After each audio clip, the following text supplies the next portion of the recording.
안녕하세요. 저는 택시를 타고 서울 방방곡곡을 누비는 택시 기사입니다. 제가 택시 기사 일을 거의 20년 넘게 했는데 길다면 긴 이 세월 동안 참 별의별 일을 다 겪었습니다. 오늘은 그 많은 일 중에서도 특히나 기억에 남고 특별했던 일을 적어서 사연을 보내보려고 합니다. 그럼 시작해 보겠습니다. 21살. 참으로 어리고 꽃다운 나이에 서울로 상경을 했습니다. 제 고향은 포항입니다. 포항에서도 항구 근처 완전 바닷가에 살았습니다. 이렇게 평생을 바다 냄새 맡으며 살던 제가 서울로 상경한 이유는 다름 아닌 저희 아버지 때문이었습니다. 저희 아버지가 진짜 무서우시거든요. 그 옛날에 키가 190cm가 넘는 거구에 바다에서 일하시니까 피부가 아주 새까맣고 힘도 아주 좋으셨습니다.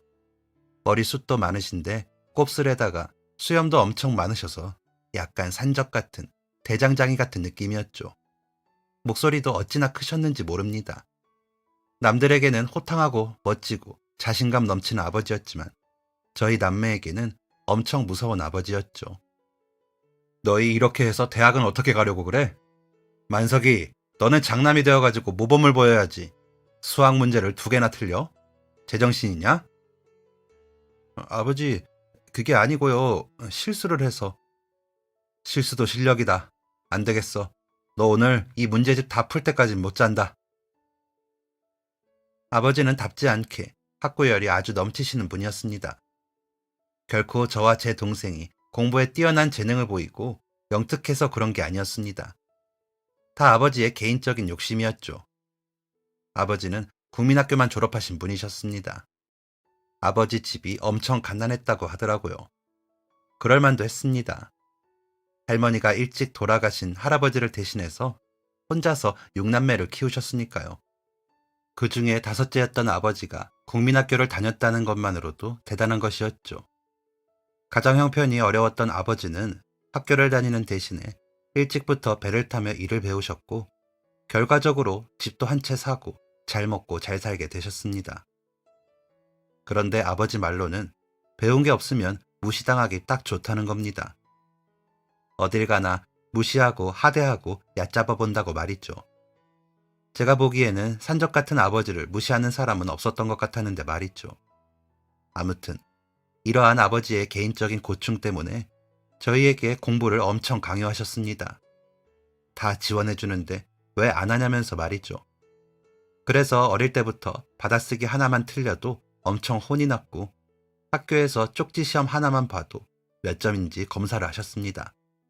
회초리도 말도 못하게 맞았고요. 그런데 저랑 여동생은 지극히 평범한 머리를 가지고 있었거든요.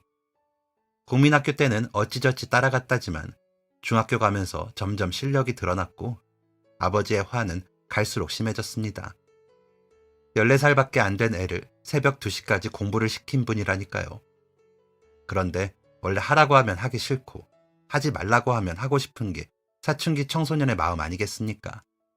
저는 공부가 너무너무 싫었습니다. 정말 지독하게도 공부가 싫었죠. 왜 해야 하는지도 모르겠고 잘하지 못해서 매일 아버지한테 혼만 나니까 더 하기 싫고 위축되고 그랬습니다. 그래도 엉덩이 붙이고 있던 시간이 있으니까 중상위권 정도 유지를 하며 중학생 시절을 보냈고 고등학교에 올라갔습니다. 고등학교 가기 어찌나 싫었는지 모릅니다. 분명 아버지의 잔소리가 더 심해질 것 같았거든요. 아니나 다를까 아버지는 정말 매일같이 저를 혼내셨습니다. 공부를 잘해야 나중에 무시 안 당하고 훌륭한 사람이 되지. 서울에 있는 대학 붙기만 해봐. 아빠가 거기에 자취방도 얻어주고 생활비도 매일 보내줄 테니까. 그러니까 공부해라 만수가. 공부해. 대체 공부가 뭐고 대학이 뭐고 서울이 뭐길래 아버지가 저러시는지 정말 지긋지긋했습니다. 그런데 불행 중 다행으로 저와 1살 차이 나는 여동생이 공부를 엄청 잘하더라고요. 중학생 때 줄곧 전교에서 3등 밑으로 떨어져 본 적이 없었습니다. 아버지가 저에 비해서 여동생을 좀 덜 혼내셨는데 아마 여동생은 무서워서 공부한 것 같습니다. 오빠처럼 되지 말아야지 생각하며 공부한 게 아닐까 싶습니다. 자식이 전교권에서 노니까 아버지가 얼마나 어깨춤이 났겠습니까? 자랑스러운 딸이라며 사람들한테 자랑하고 엄청 예뻐하셨죠. 동생이 공부를 잘하니까 제게도 좋은 점이 있었습니다. 아버지가 갈수록 점점 저에게 기대를 안 하시더라고요. 사실 서운할 수도 있는 건데 저는 너무너무 좋았습니다. 이대로 쭉 기대 안 하고 내버려 두었으면 좋겠다고 생각했죠. 제가 고등학교 2학년이 되고 동생이 저를 따라 저와 같은 고등학교에 올라왔습니다. 들어오자마자 첫 시험에서 당당히 전교 1등을 해버리지 뭔가요. 옳다쿠나 싶었습니다. 동생이 공부를 그렇게 잘하는데 저까지 잘할 필요가 뭐가 있어요. 집안에 공부 잘하는 사람은 한 명으로 좋겠습니다. 그때부터 저는 아버지의 그늘에서 벗어나는 날만을 꿈꿨죠. 제가 19살이 되어도 성적이 고만고만하고 흥미도 없어 하니까 드디어 아버지가 포기를 하셨습니다. 너 이 자식 공부 때려쳐. 배 타. 배 타서 아빠 일하는 거 배우거라. 에휴, 한심한 녀석. 잘 되었다고 생각했습니다. 공부만 안 할 수 있다면 뭐든 할 수 있었거든요. 그렇게 고등학교 졸업 후 바로 아버지와 함께 배를 탔는데 잘 됐다 생각한 것도 잠시였습니다. 아버지와 24시간 붙어서 일해본 사람이라면 알 겁니다. 얼마나 불편하고 얼마나 힘든지요. 특히나 저처럼 잔소리꾼인 아버지를 도왔다면 몇 배로 더 힘들 겁니다. 정말 사사건건 아버지가 다 간섭을 하셨죠. 오죽하면 주변에 있는 다른 아저씨들이 저희 아버지를 말릴 정도로요. 밥 한 끼 먹으면서도 잔소리를 100마디쯤은 들었습니다. 인생 얘기부터 시작해서 김치를 많이 먹어야 소화가 잘 된다는 얘기까지. 김치 먹으라고 하는 게 20살짜리 아들한테 할 잔소리는 아니잖아요. 이런 아버지의 압박을 못 이기고 저는 탈출을 시도하게 되었습니다. 아버지가 그토록 노래를 부르셨던 서울로 가버릴 생각이었죠. 아버지도 국민학교만 나와서 잘 먹고 잘 사시는데 저라고 못할 게 있나요? 서울 가서 자리 잡고 살 생각으로 무대뽀로 강행을 한 겁니다. 그런데 이때 저의 탈출을 도와준 사람이 바로 어머니와 여동생이었습니다. 그 중에서도 어머니가 제일 응원해 주셨습니다. 사실 아버지가 저희 남매를 공부로 엄청 잡을 때 어머니가 옆에서 많이 말리셨거든요. 애들 좀 그만 잡으라고요. 어머니까지 없었다면 못 버텼을지도 모릅니다. 어머니는 언제나 저희 편이셨습니다. 만서가 가라. 얼른 가. 20년 그러고 살았으면 오래 버틴 거야. 잘 생각했어. 어머니는 쌈짓돈까지 챙겨주면서 저를 보내주셨습니다. 동생도 응원해주기는 마찬가지였습니다. 먼저 가서 나 기다려 오빠. 내가 서울에 있는 대학 붙어서 내년에 갈 테니까. 그래, 꼭 와라. 그렇게 어머니와 동생의 응원을 받으며 서울로 향했습니다. 뭐든 할 수 있을 것처럼 자신감 넘치던 그때의 패기 어린 마음이 아직도 생각이 나네요. 서울에 도착한 저는 어머니가 주신 돈으로 여관방을 얻었습니다. 오후쯤 도착해서 소주 한 병이랑 김밥 한 줄 사서 여관방에 들어가서 먹었는데 그때 그 맛이 아직도 생각이 납니다. 엄청 맛있었거든요. 다음 날부터 저는 일자리를 구하러 다녔습니다.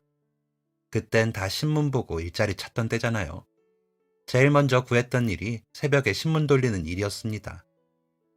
포항에 있을 때 오토바이를 탔었거든요. 아버지 일 도와드리려면 필요해서 고등학생 때 면허를 땄었죠. 그게 큰 도움이 되었습니다. 그래서 그때부터 오토바이 타면서 신문 돌리고 다니고 우유도 돌린 적이 있었네요. 낮에는 진짜 별의별 일을 다 해봤습니다. 식당 배달 일도 해보고 노래방 카운터에서도 일해보고 공장도 들어가서 일해보고 목욕탕에서도 일해보고 마트도 들어가서 일하고 오토바이 배달은 말도 못하게 많이 했고 심지어는 염하는 일까지 했었습니다. 그건 한 번 하고 도저히 못하겠더라고요. 무서워서 3일을 꼬박 집에만 있었습니다. 아무튼 이런저런 일하고 중간에 군대도 다녀왔습니다. 군대 다녀오니까 뭔가 한 가지 일에 정착하고 싶더라고요. 이런 생각을 하게 된 것은 동생의 영향이 컸습니다. 제 여동생이 정말 공부를 잘해서 서울에 있는 명문대학교에 합격을 했거든요. 아버지가 서울에 여동생 자취방을 구해주셨고 못 이기는 척 저도 같이 지내라고 하셨습니다. 대신 제가 동생의 생활비를 벌어야 했습니다. 동생 하나는 건사해야 장남이지. 나중에 너 장가갈 때 아버지가 다 해줄 테니 대신 동생 먹여 살려봐. 네가 이 집에 사는 조건이다. 아버지께서는 제게 자립심을 길러주고 싶으셨나 봅니다. 이미 서울에서 안 해본 일 없는 제게 그 정도야 식은 죽 먹기였죠. 그렇게 동생 먹여 살리고 군대 다녀왔는데 그 사이에 동생은 졸업하고 취업까지 했더라고요. 그런데 동생의 모습이 꽤나 멋져 보였습니다. 정말 직장인처럼 멀끔하게 차려입고 사원증 목걸이까지 목에 걸고 다니면서 따박따박 월급 받는 게 솔직히 좀 부러웠습니다. 그러면서 생활비를 혼자 감당하고 있는데 진짜 대견하기도 하고 동생이지만 존경스럽기도 하더라고요. 그래서 저도 어딘가에 제대로 들어가서 일해야겠다 싶더라고요. 그때부터 저는 버스 일을 하기 시작했습니다. 제가 그 전에 오토바이 몰면서 일할 때 느꼈던 건데 운전하는 게 정말 재밌었습니다. 그래서 21살에 자동차 면허도 따서 군대 가기 전에 공장 사장님 운전기사로도 잠깐 일을 했었는데 그때 운전 잘한다는 얘기도 많이 들었습니다. 면허 딸 때 그냥 멋있어 보여서 일종 대형을 땄었는데 제가 진짜 버스를 몰 줄은 꿈에도 몰랐죠. 그 당시에는 20대에 버스 운전하는 사람이 많지 않았습니다. 그래서 어딜 가나 관심을 많이 받았죠. 손님들도 버스 기사가 엄청 어리네 하는 표정으로 저를 쳐다봤습니다. 뭐 어리다고 해댈 게 있나요? 오히려 좋았습니다. 기사 아저씨들도 어린 나이에 고생한다고 뭐라도 하나 더 챙겨주려고 하고 재밌었습니다. 버스 한 2년 정도 하다가 그만두고 택시 회사로 들어가게 되었습니다. 이게 사실 이유가 좀 황당하긴 한데 제가 장이 엄청 약하거든요. 이거 다 아버지 닮았습니다. 저희 부자가 둘 다 산적같이 생겼는데 생긴 거랑 안 어울리게 몸은 엄청 예민합니다. 특히 장이 되게 예민하죠. 그런데 버스 몰면 화장실을 마음대로 갈 수가 없잖아요. 더군다나 식사도 제때 못하니까 뱃속이 온전치가 않았죠. 이게 너무 힘들어서 2년만 버스 몰다가 택시로 갈아탄 거였습니다. 확실히 택시는 편하더라고요. 화장실도 마음대로 갈 수 있고 점심시간 되면 기사식당 가서 밥 먹을 수도 있고요. 기사식당 밥은 또 왜 이렇게 맛있는지 그 맛에 일한 것도 있습니다. 이렇게 택시 몰다가 1년이 좀 안 되었을 때 소개팅을 하게 되었습니다. 어린 나이에 택시 모는 저한테 누가 시집 올까 싶었거든요. 솔직히 결혼 못하고 살 줄 알았습니다. 어디 여자 만날 길도 없었고 제가 그렇게 살가운 성격도 아니고 여자 밝히지도 않았거든요. 그런데 제가 버스 회사 있을 때 친하게 지냈던 아저씨 중 한 분이 자기 딸 한번 보지 않겠냐고 하셨고 그렇게 인연이 되었습니다. 20대 후반의 나이에 참 순수하게 딱 1년 연애하고 결혼을 하게 되었죠. 알고 보니까 아내가 장인어른 일하는 버스에서 왔다가 저를 봤다더라고요. 그때 한눈에 반했다고 했습니다. 저처럼 까맣고 덩치 큰 산적 같은 사람이 이상형이라나 뭐라나. 아무튼 저는 그렇게 결혼하고 서울에 신혼집을 차리게 되었습니다. 그리고 아들 하나, 딸 하나를 낳게 되었죠. 애들이 태어나고 자라면서 돈 들어갈 일이 상당히 많더라고요. 짜잘하게는 먹는 것부터 시작해서 교육비에 예상치 못하게 나가는 병원비, 주변 경조사까지 돈 들어가는 일이 한두 개가 아니었습니다. 그러다 보니까 택시기사 월급으로는 빠듯하겠더라고요. 어쩌면 좋을까 고민하다가 개인 택시를 알아봤습니다. 그런데 제가 결혼 전에 모아둔 돈이 좀 있었거든요. 그땐 그냥 닥치는 대로 일만 하고 어디 돈 쓸 곳도 없었으니까 그냥 무작정 모은 돈이었죠.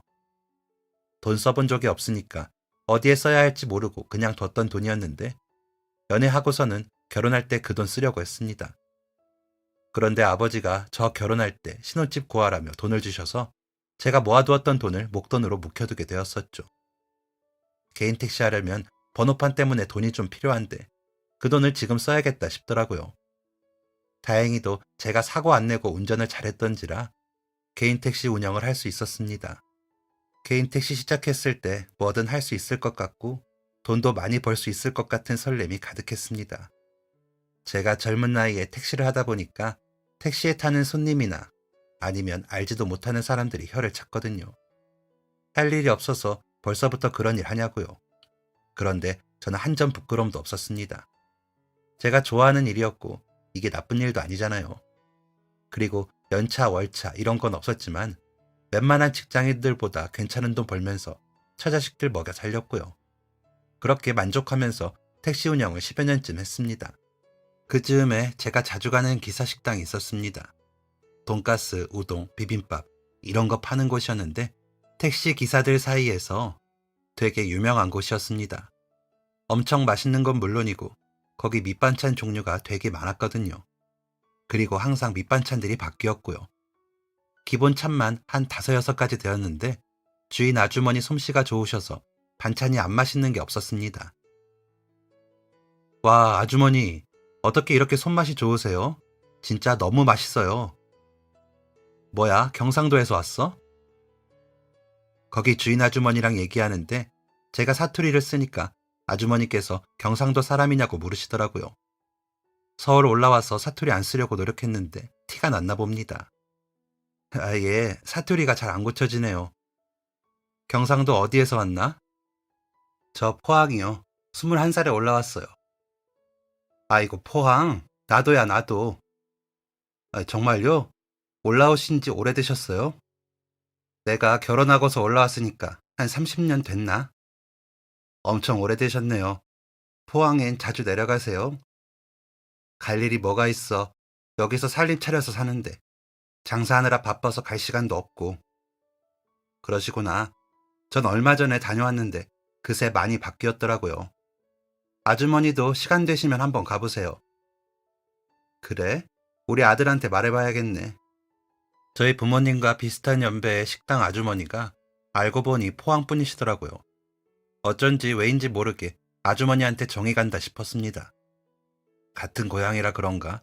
그 이후부터 아주머니와 꽤나 친하게 지냈습니다. 그리고 그때부터 식당 갈 때마다 서비스를 주셨죠. 달걀 후라이나 잘못 튀긴 돈가스나 메뉴에 없는 반찬 같은 것들을요.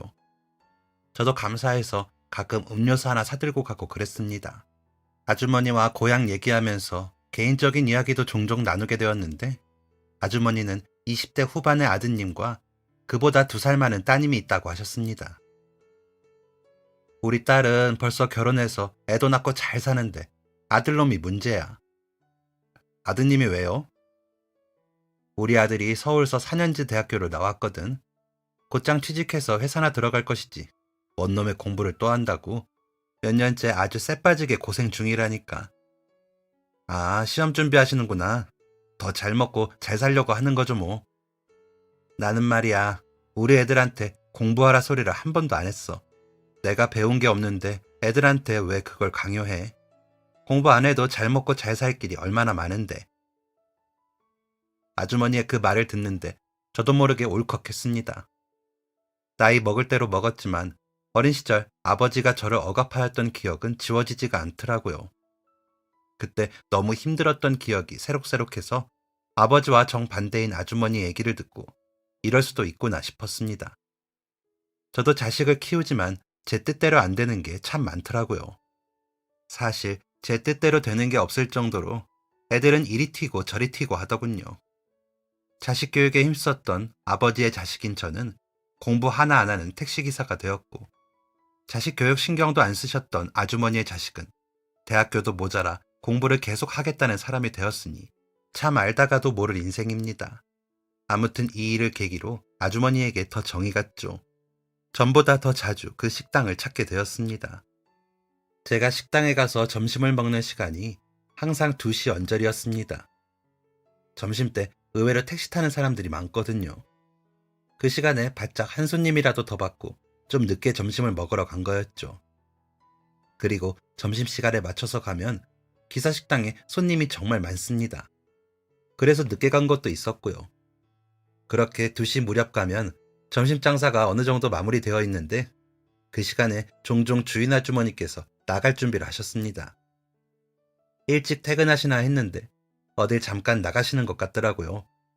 하루는 궁금해서 어딜 가시냐고 물어봤죠. 아들한테가. 아드님이요? 공부하신다던? 응, 나가 돈을 벌던 공부를 하던 먹고는 살아야지. 사람은 밥심이야. 아, 그래서 매번 반찬 챙겨서 가시는 거구나. 타세요. 제가 모셔다 드릴게요. 뭘 얼마나 간다고 차를 타. 버스 타면 금방인걸. 버스 정류장도 먼데 그냥 편하게 타고 가세요. 얼른요. 반찬도 양손 가득 챙기셔서 엄청 무거워 보이시더라고요. 어차피 저도 운행하려면 차 몰아야 하니까 가는 길에 모셔다 드리려고 차에 태워드렸습니다. 그렇게 몇 번 아주머니를 모시게 되었죠. 아드님이 사시는 곳은 차 타고 한 15분쯤 가면 있는 원룸이었습니다. 그러던 어느 날, 여느 때처럼 아주머니를 모시고 아드님 댁으로 가고 있었습니다. 그런데 아주머니께서 말씀이 되게 많으시거든요. 일하면서 떠들지를 못해서 쉬는 시간에 마음껏 떠들어야 한다고 하셨던 분이었죠. 그래서 저랑 아드님 댁에 가는 동안에도 말씀을 쉬지 않고 하시던 분인데 그날은 이상하리만큼 아주머니가 말씀이 없으시더라고요. 무슨 안 좋은 일이 있나 생각이 들 만큼 차 안이 고요했죠. 차에 타실 때부터 표정이 좋진 않으셨습니다. 오늘 날이 쌀쌀하네요. 그쵸? 벌써 가을이 오려나. 이럴 때 감기를 조심하셔야 해요. 아주머니는 대답이 없으셨습니다. 백미러로 살짝 보니까 고개를 숙이고 계시더라고요. 정말 안 좋은 일이라도 있으신 건가 싶더라고요. 저는 다시 한번 아주머니께 말을 걸어보았습니다. 오늘 반찬은 뭐 챙기셨어요? 아까 나온 가지볶음 맛있던데. 그런데도 말씀이 없으시더라고요. 좀 이상했습니다. 차가 신호에 걸렸고 걱정이 되어서 뒤를 돌아봤는데 글쎄 아주머니께서 고개를 숙이고 생각에 잠기신 게 아니라 눈을 감고 계시더라고요. 출발한 지 5분도 안 되었는데 주무시는 건가 싶었습니다. 혹시나 하는 마음에 제가 아주머니를 부르며 어깨를 살짝 거느렸는데 아주머니는 그대로 주르륵 의자에 쓰러지셨습니다. 숨은 쉬시는데 아예 의식이 없으신 겁니다. 너무 놀라서 소리 지르며 아주머니를 흔들어 보았는데 전혀 움직임이 없으셨습니다. 놀라서 어떻게 해야 될지를 모르겠더라고요. 손이 벌벌 떨리고 생각이 멈춰버린 것 같았습니다. 천천히 심호흡하면서 생각하려고 안간 힘을 쓰다가 일단 병원으로 모셔야겠다 싶었고 곧장 근처에 응급실이 있는 병원으로 향했습니다. 정말 심장이 두근두근 하더라고요. 택시 일하면서 별의 별일을 다 겪었는데 이런 경우는 처음이었습니다. 병원 도착하자마자 아주머니 들쳐업고 응급실 안으로 뛰어들어갔고 간호사분들이 막 뛰어나와서 도와주셨습니다. 한 서너 명이 몰려들어서 순식간에 검사를 하는데 혹시나 잘못되는 건 아닐까 너무 무섭더라고요. 곧 한 간호사분이 제게 다가왔고 부정맥이 있으셔서 실신한 것 같다고 곧 깨어날 거라고 하시더라고요. 그제서야 온몸에 긴장이 풀리는데 정말 10년 감수했지 뭡니까. 보호자랑 연락이 되어야 한다고 하길래 아주머니가 하시는 식당에 전화해서 같이 일하시는 분들에게 말해두었고 곧 아주머니의 따님이 병원으로 오셨습니다. 정말 감사합니다, 기사님. 정말로 감사해요. 기사님 아니었으면 큰일 날 뻔했어요. 아닙니다. 감사는 무슨. 해야 할 일을 한 건데요. 따님은 몇 번이고 감사하다며 인사를 했습니다. 저는 놀란 가슴을 쓸어내리며 그렇게 병원에서 나왔죠. 그리고 다시 아무 일도 없다는 듯이 택시 운영을 했습니다. 그런 일이 있고 바빠서 한동안 그 가게에 못 가다가 일주일 뒤쯤에 찾아가게 되었습니다. 아주머니는 괜찮으실까 걱정을 하면서 갔는데 아주머니가 가게에 안 계시더라고요. 같이 일하는 분이 말해주시길 그날 쓰러지고 병원에서 검사를 했는데 부정맥이 심해서 심장 수술을 받게 되었다고 하시더라고요. 그래서 가게에 못 나오신다고요. 기사 양반 덕에 아픈 거 발견하고 수술 받을 수 있게 되었다고 고맙다고 전해달라더라고. 좋은 일 했어. 그렇게 말씀은 하셨지만 사실 그게 어떻게 잘된 일이겠어요. 안 아픈 게 제일이죠. 어쩐지 그 며칠 아주머니께서 감기 기운처럼 몸이 뜨겁고 심장이 벌렁거린다고 하셨는데 다 이유가 있는 것이었습니다. 그 이후로도 아주머니가 괜찮으신지 궁금해서 종종 그 식당에 찾아갔지만 아주머니의 모습은 볼 수 없었습니다. 같이 일하는 분께 수술이 잘 되었다는 소식을 들은 것만으로도 다행이다 싶었지요. 그러다가 몇 개월 뒤에 아예 그 가게가 없어지게 되었습니다. 아쉽기도 하고 걱정이 되기도 했습니다. 수술은 잘 되었다고 하는데 그래도 아마 건강이 예전 같지 않으시니 가게를 정리하는 것이겠죠. 그래도 마지막으로 얼굴은 한번 뵙고 싶었는데 끝까지 얼굴 한번 못 뵙고 가게가 문을 닫게 되었습니다. 그렇게 아주머니와의 인연은 끊기게 되었습니다. 가끔 아주머니와 그 가게가 생각이 나더라고요. 잘 지내고 계신 건지, 건강은 괜찮으신지요. 하지만 어떻게 알아볼 길이 없었고 무소식이 희소식이겠거니 하면서 살았습니다. 그 이후 또 몇 년이 흘렀고 저는 계속해서 택시를 몰았습니다. 다른 맛있는 기사식당도 찾게 되었고 자식들도 잘 커갔죠. 제가 벌어다 주는 돈으로 우리 애들 공부도 하고 옷도 사입고 배불리 먹고 그만한 행복이 어딨나 싶었습니다. 택시 운영하면서 내 식구 부족하지 않게 꽤 괜찮은 수익을 내고 있었습니다. 무탈하게 큰 걱정 없이 사는 삶에 안주하고 살던 어느 날이었습니다. 제게도 위기가 찾아오게 되었습니다. 제가 그때만 생각하면 아직도 빗길 운전이 무섭습니다. 그날 이후로 비 오는 날에는 택시 운행을 웬만하면 안 하려고 하고 엄청 조심조심해서 운전합니다. 그날도 물론 비가 와서 조심히 운전을 했습니다. 제가 무사고에 대한 자부심이 있었거든요. 운전면허 따고 한 번도 사고 낸 적이 없었죠. 오토바이 탈 때도 헬멧이랑 보호대 다 착용하고 절대 과속 안 하고 안전운전 했던 사람이었습니다. 택시할 때는 특히나 손님을 모시는 거니까 더 신경 써서 조심스럽게 운전을 했고요. 빨리 가는 것보다 안전이 최우선이다 생각하고 일하던 사람입니다. 그런데 비가 오던 그날, 유난히 더 손님이 많았습니다. 원래 비 올 때 택시가 좀 바쁘긴 하지만 그날은 유독 많았죠. 아마 주말이라 더 그랬나 봅니다. 아침부터 밤까지 쉬지 않고 일을 했습니다. 밥 먹을 시간도 없어서 중간에 잠깐 김밥집 가서 김밥 한 줄 포장해서 차에 손님 없을 때 틈틈이 먹고 그랬죠. 날씨가 추워져서 그런지 평소보다 해가 빨리 졌고 비는 여전히 거세게 내리고 있었습니다. 비가 많이 와서 차선이 안 보이니까 더 천천히 운전하고 있는데 오토바이 한 대가 앞에서 계속 왔다 갔다 하더라고요. 차선을 옮겼다가 또다시 되돌아오고 또 옮기고 차 사이를 막 비집고 들어가고 신호도 다 무시하고 말이죠. 저러다가 진짜 큰일 나겠다 싶을 만큼 아주 난폭하게 운전을 하더라고요. 배달을 하는 오토바이 같았는데 무슨 경적 소리도 아닌 이상한 소리를 엄청 크게 울려대면서 달리더군요. 운전을 왜 저렇게 하는 거야? 저러다가 일 나겠네. 절로 인상이 찌푸러지면서 최대한 가까이 안 붙으려고 노력하며 운전을 하고 있었습니다. 빨간불이라서 차를 세웠는데 바로 옆에 찰싹 붙어서 그 오토바이가 있더라고요.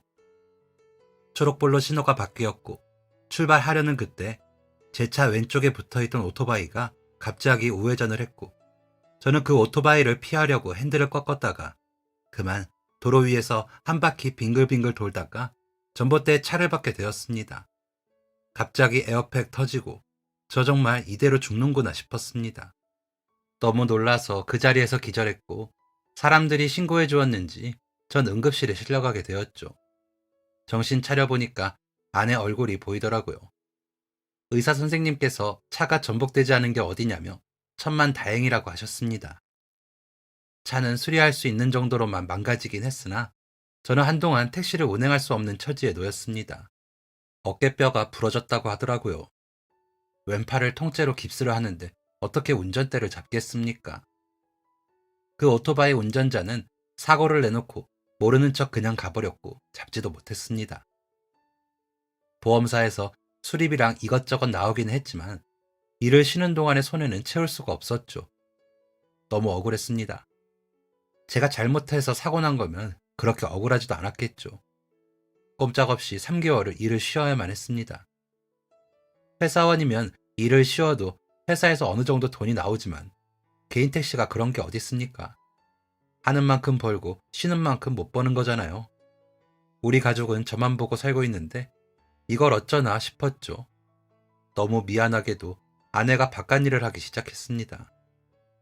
아내가 새벽같이 일어나서 밥 해놓으면 제가 애들 챙겨주고 등교하는 것 좀 도와주고, 집에서 한 손으로 세탁기 돌리고, 청소기 돌리고, 그럼 아내가 저녁쯤 되어서 집에 와서 설거지하고 빨래 개고 집안일하고.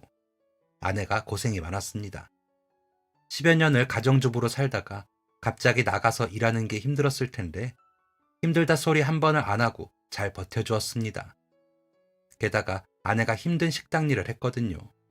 재활 치료받고 집에 가는 길에 우연히 아내가 일하는 식당을 지나게 되었는데 정말 1시간을 넘게 멍하니 아내가 일하는 모습을 바라봤습니다. 그 큰 가게 이곳저곳을 누비면서 뜨겁고 무거운 음식을 몇 번이고 나르는데 눈물이 날 것 같았습니다. 괜히 남자 잘못 만나 고생하는 아내가 너무 짠하고 미안했습니다. 그렇게 아내가 나가서 일을 한다고는 했지만 저희 집 사정은 나아지지가 않았습니다. 급기야 첫째 아들이 잠깐 학원을 그만둬야 하는 지경까지 이르렀죠. 우리 큰아들이 공부를 잘했거든요. 그런데 중요한 시기에 갑자기 학원을 그만두라고 해서 화가 많이 나고 당황할 법도 한데 아내한테 투정 한마디를 안 하고 바로 수긍하는 겁니다. 그걸 보면서 가장으로서 얼마나 부끄럽고 화가 났는지 모릅니다. 그런 처자식들 보면서 더 열심히 재활을 했고 무려 3개월 만에 다시 운전대를 잡을 수 있었습니다. 그때만큼 마음이 조급하고 일하는 게 불안했을 때가 없었습니다. 제가 21에 서울 상경에서 단 한 번도 쉬었던 적이 없었잖아요. 정말 돈에 환장한 것처럼 벌었고 개인 택시 하면서는 한 달에 한 번 쉴까 말까 했습니다. 그랬던 제가 무려 3달을 쉬고 복귀했을 때 그 감정이란 솔직히 다시 일 시작하면 좋을 줄 알았거든요. 그런데 좋은 마음보다 불안한 마음이 더 컸습니다. 제 병원비랑 집 생활비 때문에 모아두었던 적금도 깨버렸거든요. 원래 그 다음 해에 좀 더 좋은 집으로 이사를 할 계획도 있었는데 완전히 다 엎어졌죠. 이렇다 보니까 내가 조금이라도 더 일해서 조금이라도 더 벌어야겠다 싶더라고요. 제가 다시 일을 시작했는데도 아내는 일을 그만두지 않고 좀 더 다녀보겠다고 했습니다. 아마 아내도 비어버린 통장과 힘든 집안 사정을 생각하면서 속을 많이 끓였을 겁니다. 다시 운전대를 잡은 저는 될 수 있는 한 많은 시간 동안 일을 했습니다. 우리 큰아들 학원도 다시 보내고 싶었고 아내 고생도 안 시키고 싶었고 깨버린 적금도 다시 채워넣고 싶은 마음이 가득했습니다. 다크서클이 정말 턱끝까지 내려오게 일을 하는데 그때 시장 경제가 안 좋아서 그런지 택시 이용하는 손님도 많이 없고 점점 마음만 조급해졌었죠. 그렇게 일을 하던 어느 날이었습니다. 그 당시에 아침이랑 낮에는 손님이 많이 없었어요. 그래서 좀 느그마히 출근해서 늦은 밤이랑 새벽까지 운영을 했습니다. 주로 회식하고 집에 들어가는 직장인들을 상대로 운영을 하게 됐죠. 제 생활에 밤낮이 바뀌었지만 밤에 운영해야 할증 붙어서 많이 벌 수 있으니 어쩔 수 없었습니다. 그렇게 오후부터 새벽까지 일하던 어느 날이었습니다. 자정이 가까워지던 늦은 밤에 술집이 많은 곳에서 한 손님을 태우게 되었죠. 양복 차림의 남자 손님이었고 회식을 한 듯 했습니다. 기사님, 강남으로 가주세요. 강남 가서 내려드리고 강남역 쪽에서 마지막 손님 한 분만 더 받으면 되겠다 싶었습니다. 그렇게 운전하면서 가고 있는데 얼마 안 되어서 뒤에 앉은 남자가 잠이 든 듯 했습니다. 가만히 고개 푹 숙이고 앉아있더라고요. 술을 먹어서 졸린가 보다 하고 라디오 소리 조용하게 줄이고 가고 있었죠. 그러다 갑자기 그 밤에 스포츠카 같은 차가 난폭 운전을 했고 깜짝 놀라서 급정거를 하게 되었습니다. 아니, 저 사람이? 아차, 손님 괜찮으세요? 놀라셨죠? 갑자기 차가 끼어드는 바람에. 손님? 손님, 괜찮으세요? 그런데 다른 차들 빵빵거리는 소리도 엄청 컸고 급정거를 했으니 덜컹거려서 일어날 법도 한데 너무 평온하게 주무시고 계시더라고요. 안 놀라셨으니 다행인가 싶어서 다시 출발을 했습니다. 그런데 아무리 생각해도 찜찜한 겁니다. 몇 년 전 아주머니 사건이 갑자기 떠오르더라고요. 마치 그때처럼, 그 아주머니처럼 이상하리만큼 손님은 미동조차 없었습니다. 그래서 저는 차를 세워서 손님이 괜찮으신지 다시 한번 살펴봤습니다. 손님, 잠깐 일어나 보시겠어요? 손님, 저기요, 손님, 일어나 보세요. 손님을 흔들어 깨우는데 손에 쥐고 있던 핸드폰을 주르륵 떨어뜨리더군요. 주무시는 게 아닌 것 같다는 직감이 들었고 저는 바로 뒷좌석 문을 열었습니다. 문 열자마자 손님이 문 밖으로 미끄러져 쓰러지더라고요. 깜짝 놀라서 얼른 일으켜 세우며 다급히 손님을 깨워봤습니다. 손님, 일어나세요. 괜찮으세요? 손님, 정신 좀 차려보세요. 아무리 흔들고 소리를 쳐도 깨어날 기미가 안 보이더군요. 술도 그렇게 많이 드신 것 같지 않았습니다. 분명 차에 탈 때만 해도 멀쩡하고 술 냄새도 안 났었거든요. 병원으로 옮겨야겠다 싶어서 곧장 근처 병원으로 향했습니다. 대체 몇 번째 응급실인지 제가 갑자기 슈퍼맨이라도 된 것처럼 힘이 솟아났고 건장한 체구의 남자를 업어서 응급실 안까지 데려다 줬습니다. 제가 키가 조금만 더 작았어도 못 들었을 겁니다. 키 큰 게 얼마나 감사하던지요. 응급실 몇 번 가봐서 그런가 저는 당황하지 않고 간호사님께 상황을 설명했습니다. 잠깐 실신한 것 같은데 왜 그런지는 검사를 해봐야겠네요. 택시기사님이세요? 네, 맞습니다. 분명 차에 타실 때만 해도 멀쩡하셨거든요. 성북구 쪽에서 태웠고 출발한 지 5분쯤 흐른 뒤에 쓰러지신 것 같습니다. 주무시는 줄 알았는데 아닌 것 같아서 확인해보고 곧장 이리로 왔어요. 네, 아주 잘하셨네요. 저희가 보호자한테 연락드렸으니 가보셔도 될 것 같아요. 네, 감사합니다. 수고하세요. 젊은 사람이 왜 갑자기 쓰러진 걸까 궁금해서 잠깐 동안 쓰러진 손님을 보다가 일어섰습니다. 시간도 너무 늦었고 오늘은 이만하고 퇴근해야겠다 싶었죠. 그런데 그때였습니다. 병원으로 한 아주머니가 다급히 뛰어 들어왔고 곧장 눈앞에 보이는 간호사를 붙잡았습니다. 우리 아들 어딨어요? 쓰러졌다는 연락받고 왔는데. 그런데 익숙한 목소리였습니다. 그 아주머니를 자세히 들여다보았습니다. 그 옆모습이 꽤나 익숙했습니다. 서 있는 모습이나 얼굴, 머리 스타일까지도 너무나도 익숙했습니다. 아는 사람인 것 같아서 누구더라 생각하면서 한두 발짝 가까이 다가갔는데 금방 그 사람의 정체를 알아차릴 수 있었습니다. 바로 제가 자주 갔던 기사식당의 아주머니더라고요. 제 택시에서 쓰러지셔서 제가 병원으로 옮겨드렸던 바로 그 아주머니요. 아주머니, 여긴 어쩐 일이세요? 반가운 마음에 아주머니를 불렀고 아주머니는 바로 저를 알아보고 눈이 커지셨습니다. 그런데 아주머니와 대화를 나누던 간호사가 저를 쳐다보면서 눈을 동그랗게 뜨고 말하더라고요. 둘이 아는 사이세요? 네? 네, 왜요? 기사님이 모시고 온 환자분이요. 이분이 그분 보호자세요. 그러니까 기사식당 아주머니가 방금 제 택시에서 쓰러진 남자 손님의 어머니라는 겁니다. 이게 무슨 우연인 건지 놀라서 아무 말도 안 나오더라고요. 아주머니도 놀라기는 마찬가지셨습니다. 아주머니가 지금은 정신이 없으니 연락처를 알려달라고 하시더라고요. 꼭 연락 주겠다면서요. 저는 제 연락처를 알려드렸고 그날은 일단 그렇게 집에 돌아갔습니다. 아내한테 말하니까 아내도 놀라더라고요. 무슨 그런 일이 다 있냐면서 말이죠. 그리고 다음날 아주머니께 연락이 왔습니다. 만나자는 연락이었죠. 고마워서 밥을 사고 싶으시다면서요. 그렇게 아주머니와 아주머니의 아드님과 셋이 만나서 밥을 먹게 되었습니다. 아주머니는 제 손을 꼭 잡고 눈시울을 붉히며 말씀하셨습니다. 몇 년 사이에 아주머니는 살도 많이 빠지시고 인상이 부드러워지셨더라고요. 아무래도 한 번 아프고 큰 수술하셔서 인상이 바뀌신 것 같았습니다. 그래도 여전히 다정하고 당당한 모습은 그대로셨죠. 내가 옛날에 그렇게 도움을 받고 경황이 없어서 고맙다고 하지도 못했어. 그게 얼마나 마음에 걸렸는지. 그때 고마웠던 거 지금 말하라고 이렇게 다시 만나게 되었나 봐. 아유, 고맙긴요. 지금은 괜찮으세요? 다 완치되신 거예요?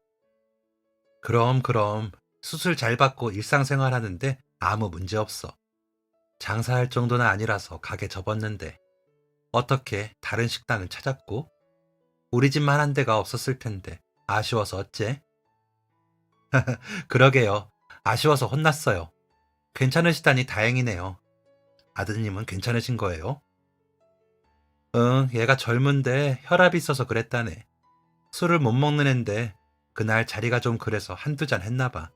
천만 다행이지 뭐야. 골로 갈 뻔한 거 우리 기사 양반이 살려줬으니. 아차, 내가 그때 우리 아들 공부한다고 못마땅해 했잖아. 결국 시험 합격해서 변호사 됐어 지금. 옛날에 그렇게 공부를 왜 하냐고 못마땅해 하시더니 결국 아드님은 변호사가 되었다고 하시더군요. 너무 축하드린다고 하니 아드님이 부끄러워하며 웃으셨습니다. 아주머니는 당신과 아들의 목숨을 제가 구한 것이라며 뭐든 해주겠다고 하셨습니다. 제가 정말 괜찮다고 누구라도 그랬을 거라고 했는데도 제 손을 잡고 백화점으로 가시더라고요. 그러면서 가족들과 먹으라며 엄청 비싼 1등급 한우 세트를 제 손에 안겨주셨습니다. 이거 먹고 다 건강하라고. 이거 말고도 내가 도울 수 있는 건 뭐든 도울 테니 알만해. 아유, 이것만으로도 넘치고 넘칩니다. 전 정말 괜찮아요. 그날 그렇게 헤어지는 게 영 아쉬우셨는지 아주머니가 다음에 꼭 또 보자고 하시더라고요. 그렇게 아주머니와 아드님과 인사를 하고 한우를 들고 집으로 갔습니다. 애들이 갑자기 무슨 날이냐며 엄청 맛있게 고기를 먹어치웠죠. 그러다 며칠 뒤 제가 아주머니께 도움을 청할 일이 생기게 되었습니다. 제가 사고가 났을 때 그 오토바이 운전한 사람을 못 잡았다고 했잖아요. 그런데 경찰에 얘기는 해놓은 상태였거든요. 찾아달라고요. 그 오토바이 운전자를 찾았다고 드디어 연락이 온 겁니다. 그런데 경찰이 그러더라고요. 그 오토바이 운전자가 과실이 있다는 게 증명이 되어야 보상을 받을 수 있는데 아마 그거 입증하기가 까다로울 거라고 하더군요. 아니, 명백하게 그 운전자 때문에 제가 사고를 당한 건데 그걸 증명을 해야 한다니 머리가 아프더라고요. 그런데 그때 갑자기 아주머니의 아드님이 떠올랐습니다. 그 아드님이 변호사잖아요. 그런데 그 중에서도 교통사고 전문 변호사라고 하더라고요. 그게 갑자기 생각이 나는 겁니다. 그래서 아주머니께 연락해서 도움을 좀 받을 수 있는지 여쭤봤습니다. 그럼 당연하지. 그거 진짜 못된 놈이네. 지가 잘못이 없대? 기다려봐. 내가 우리 아들한테 당장 말하겠네. 아유, 고맙습니다. 제가 그쪽으로 아는 사람이 없어서요. 제가 비용은 제대로 지불할 테니 소개만 해주시면. 됐네, 됐어. 맨날 하는 일 하나 더 한다고 큰일이 날까봐. 우리 목숨값에 비하면 그 정도는 아무것도 아니네. 내가 뭐라도 해주고 싶어서 계속 마음이 찜찜했는데 잘 됐어. 비용 지불할 생각은 하지도 마. 우리 아들도 그 돈 안 받을 거니까. 아주머니는 제가 변호사 선임 비용을 지불한다고 해서 극구 반대를 하셨고 그건 아드님도 마찬가지셨습니다. 결국 저는 두 분의 아량으로 무료로 소송을 할 수 있었죠. 자세한 내용을 적긴 어렵지만 진짜 지독한 놈이 걸렸었습니다. 자기가 뭘 잘못했냐, 난폭 운전한 적 없다 하면서 엄청 우겼고 진짜 긴 싸움이었고 재판까지 갔었죠. 그런데 그 아드님이 되게 좋은 로펌에 계시더라고요. 그래서 그런가 엄청 똑똑하고 실력이 좋으셨습니다. 재판에서 그쪽 찍소리도 못하게 아주 완벽하게 승소했고 저는 그동안 냈던 병원비와 일을 쉬는 동안의 손해에 대한 것을 배상받을 수 있었습니다. 그동안 계속 마음이 불안하고 머릿속에 돈만 가득하고 두 발 뻗고 잠자기가 힘들었는데 그제서야 마음이 편해지더라고요. 생활비 때문에 깨버렸던 적금 다시 채워 넣었을 때 얼마나 기뻤는지 모릅니다. 정말 감사합니다. 변호사님 덕분이에요. 뭐라고 감사 인사를 드려야 할지 모르겠어요. 뭘요? 그쪽 잘못이 분명했는걸요. 블랙박스랑 CCTV에도 다 찍혔고요. 감사 인사는 됐습니다. 서로 좋은 일 한 걸로 하죠. 그 일을 계기로 저희 가족과 그 아드님의 가족과 친해졌습니다. 알고 보니 저랑 나이도 같고 애들 나이도 비슷하더라고요. 가끔 만나서 밥도 먹고 명절엔 안부도 물으며 선물도 주고받는 사이가 되었습니다. 아, 아주머니랑 얼마 전에 포항에 내려갔다 왔다고 하더라고요. 아주머니가 그 먼 곳까지 뭐 하러 갔냐고 하셨지만 막상 내려가서 엄청 좋아하셨답니다. 다음에 또 가고 싶다고 하셨는데 그땐 저희 가족도 함께 내려가서 놀다 오기로 했네요. 저는 아직도 택시를 몰고 있습니다. 어느새 애들이 다 커서 성인이 되었고 아내랑 둘이 나중에 쓸 노후 자금도 어느 정도 마련이 되었습니다. 그래도 저는 이 택시를 멈추지 않으려고 합니다. 택시 일하면서 솔직히 힘든 일도 많았는데 그것보다 좋은 일이 더 많았습니다. 매일매일 새로운 손님을 태우는 것도 재밌고 서울 곳곳을 누비는 것도 신이 납니다. 제가 처음 가보는 길이 나오면 아직도 서울에 내가 모르는 곳이 있구나 싶어서 신기하기도 하고요. 사람들하고 얘기 나누며 인생 사는 거 듣는 것도 행복합니다. 요새 택시비도 많이 오르고 경기도 안 좋아서 다들 택시를 많이 안 타시는 것 같더라고요. 그래도 혹시 택시를 타게 된다면 따뜻한 말씀 한번 부탁드립니다. 그게 우리 택시기사들의 원동력이 되거든요. 그럼 저는 오늘도 서울의 시민들을 안전하게 모시겠습니다. 모두 행복하세요. 지금까지 사연 들어주셔서 감사합니다. 사연이 재밌으셨다면 구독과 좋아요를 눌러주세요. 감사합니다. 안녕히 계세요.